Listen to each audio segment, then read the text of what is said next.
Dear students, मैं रामावतार कांटीवाल आपके इस YouTube channel online English classes by Ramavatar Kantiwal में सभी का हार्दिक स्वागत करता हूं। स्टूडेंट्स, इससे पहले वीडियो में हमने chapter number 6 what is Amy's with us का सेकेंड पार्ट पढ़ा था। उसके आखिर में हमने पढ़ा था कि मनुष्य के कान शोरगुल की सामान्य मात्रा में ध्वनि सुनने के लिए होते हैं। इस मात्रा से अधिक प्राप्त हुई आवाज़ परेशानी करने वाली तो होती है, बल्कि कान को नुकसान पहुंचाने वाली भी होती है।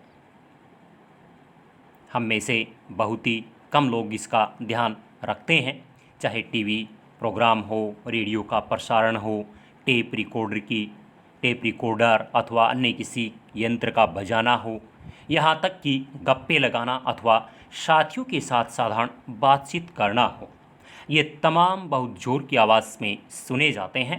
हम इसके इतने आदी हो सकते हैं, लेकिन हमारे आसपास रहने वाले लोगों का क्या होगा? हमारा पड़ोसी एक गंभीर विद्यार्थी हो सकता है, या बीमार व्यक्ति अथवा एक शांतिप्रिय व्यक्ति हो सकता है। क्या हमने कभी उसके विषय में सोचा है? हम उसको कितनी पीड़ा देते हैं। हमारा पड़ोसी शांत स्वभाव का है, वह हमसे झगड़ा नहीं करता है और चुपचाप पीड़ा को सहन करता रहता है। वह बेचारा व्यक्ति अपनी खिड़कियां व दरवाजे बंद कर लेता है और अत्यधिक तेज शोर के प्रभाव को कम करने के लिए अपने कानों में रुई लगा लेता है। हम साधारण से नागरिक समझदारी को कब सीखेंगे? स्टूडेंट्स, आज हम उसी का थर्ड पार्ट पढ़ेंगे। It may be a marriage ceremony of any other function, a ritual or a prayer. There is generally a fashion of hiring a loudspeaker to be used. The loudest, besides engaging a band and other means of producing sound. विवाह का समारोह अथवा अन्य कोई समारोह, एक धार्मिक समारोह अथवा कोई प्रार्थना हो, लाउड स्पीकर को किराए पर लाना तथा बैंड पार्टी को बुलाना अथवा ध्वनि उत्पन्न करने वाले किसी अन्य साधन को मंगाना एक फैशन हो गया है। It may be a marriage ceremony, चाहे विवाह समारोह हो और एनी अदर फंक्शन या कोई अन्य समारोह हो, ए रिचुअल कोई धार्मिक समारोह हो और ए प्रेयर या कोई प्रार्थना हो। There is generally a fashion, एक सामान्य फैशन हो गया है of hiring a loud speaker, loud speaker को किराए पर लाना। To be use the loudest beside engaging band, और बैंड पार्टी को बुलाना। Other means of producing sound, ध्वनि उत्पन्न करने वाले किसी अन्य साधन को, चाहे लाउड स्पीकर हो या फिर किसी बैंड पार्टी को बुलाना हो या किसी शोर उत्पन्न करने वाले किसी अन्य साधन को मंगाना हो। ये एक सामान्य फैशन हो गया है। The pitch is kept so high that sensitive beings get shocks. आवाज़ इतनी तेज रखी जाती है कि संवेदनशील व्यक्तियों को आघात लगता है। Pitch is kept so high, आवाज़ इतनी तेज रखी जाती है दैट सेंसिटिव बीइंग्स, कि संवेदनशील व्यक्तियों को गेट शॉक्स आघात लगता है। इवन द स्टोन्स और bricks of A building shake, किसी भवन की ईंटें तथा पत्थर हिलने लगते हैं। शेक मीन्स हिलना। And the impression gathered that the building में collapse one day because of this, और ये धारणा बनती है कि किसी दिन इसी कारण से ये भवन ढह जाएगा।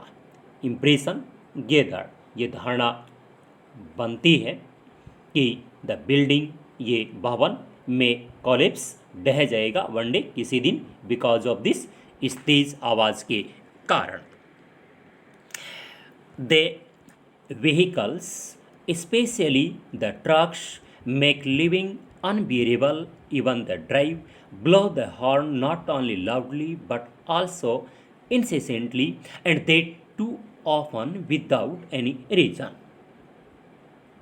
वाहन, विशेष रूप से ट्रक, जीवन को असहनीय बना देते हैं, जबकि इसके चालक इसके हॉर्न को न केवल जोर से बजाते हैं बल्कि लगातार बजाते रहते हैं, और प्राय ऐसा वे बिना कारण के करते हैं। द व्हीकल्स, वाहन, स्पेशली विशेष रूप से trucks, make living unbearable. Even the drive blow the horn, इसके चालक इसके हॉर्न को न केवल जोर से बजाते हैं, ब्लो द हॉर्न, हॉर्न को बजाना, नॉट ओनली लाउडली, न केवल जोर से, बट आल्सो इंसेसेंटली, बल्कि लगातार बजाते रहते हैं, and that too often without any reason, और वह भी बिना किसी कारण के।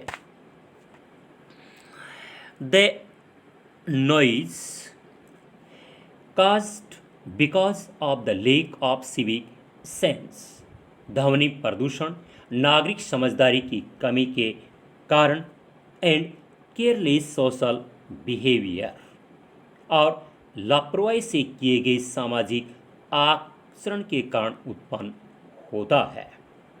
Mars the sensibilities of our people at large and affects our efficiency, और ये सामान्य लोगों की चेतनाओं को पूरी तरह नष्ट कर देता है और हमारी कार्य क्षमता को प्रभावित करता है।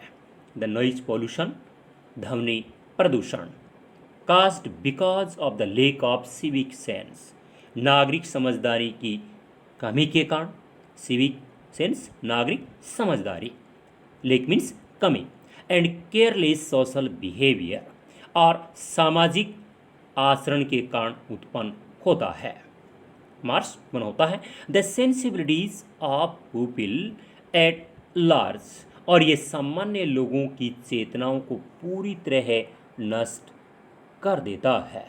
एट लार्ज पूरी तरह से, और मार मीन्स नष्ट करना, सेंसिबिलिटीज चेतनाओं को, एंड अफेक्ट्स आवर एफिशिएंसी, और हमारी कार्य क्षमता को प्रभावित करता है। अफेक्ट्स प्रभावित करता है, आवर एफिशिएंसी हमारी कार्य क्षमता को। स्टूडेंट्स, आज के लिए इतना ही।